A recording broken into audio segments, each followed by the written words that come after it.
Hello friends, मैं स्वागत करता हूं अपने चैनल पर। आज की इस वीडियो में हम लोग बात करेंगे कि अगर आप किसी भी आईपीओ में, बिग एचएनआई कैटेगरी में आईपीओ में जो है पैसा लगाते हैं और किसी कारणवश लास्ट मोमेंट पे आपको जो है वो एप्लीकेशन जो है बिग एचएनआई वाली अपनी विड्रॉ करनी पड़ रही है, तो आप उसको कैसे विड्रॉ करें।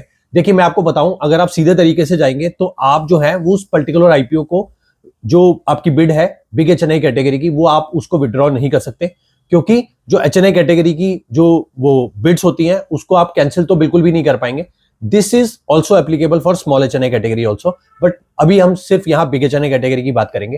ठीक है, तो उस केस में जो है वो हम क्या करें कि हमें जो है आईपीओ अब हम विड्रॉ तो कर नहीं सकते, तो उस केस में हमें क्या करना चाहिए कि हमारी जो एप्लीकेशन है वो ना लगे, क्योंकि लास्ट मोमेंट पे आपने ये देखा कि उस पर्टिकुलर आईपीओ के अंदर जो है क्यूआईबी का जो रिस्पॉन्स है वो नहीं आया, बट आपने जो है अपनी आईपीओ की एप्लीकेशन लगा दी और अब जो टाइम है वो भी बहुत कम बचा हुआ है और उसके बाद में जो आप आईपीओ है वो विड्रॉ भी नहीं कर सकते।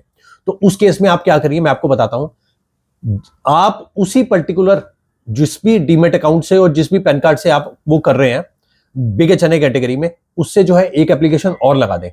जी हाँ, एक एप्लीकेशन और लगा दें, दैट टू रिटेल कैटेगरी, जो कि 15,000 की आसपास की होती है। ठीक है, तो अब आपका क्या होगा कि सेम पैन कार्ड से जो है आपके सेम आईपीओ के अंदर जो है दो एप्लीकेशन जो है वो लग जाएंगी।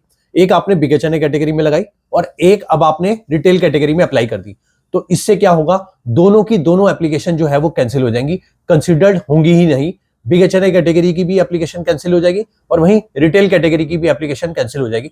तो इसी तरीके से this is the only way by which you can cancel your big HNI category application in any IPO. ठीक है, तो और कोई भी तरीका नहीं है, क्योंकि अगर आप सीधे तरीके से जाएंगे तो आप ना ही उसको कैंसिल कर पाएंगे ना मॉडिफाई कर पाएंगे। ठीक है, इस तरीके से जो है अगर आप एक और रिटेल कैटेगरी की एप्लीकेशन जो है वो सेम पैन कार्ड से लगा देंगे, तो considering multiple application from single pan card, both application will get rejected. तो इस तरीके से आप जो है अपनी बिग एचएनआई कैटेगरी को विड्रॉ कर सकते हैं, सीधे तरीके से नहीं, उल्टे तरीके से, जिसमें आप एक कैटेगरी की एप्लीकेशन और लगा के, मतलब रिटेल कैटेगरी की, आपकी दोनों एप्लीकेशन जो है वो पैरेलल जो है उस पर्टिकुलर आईपीओ के लिए कैंसिल मानी जाएंगी। Thanks for watching this video, bye.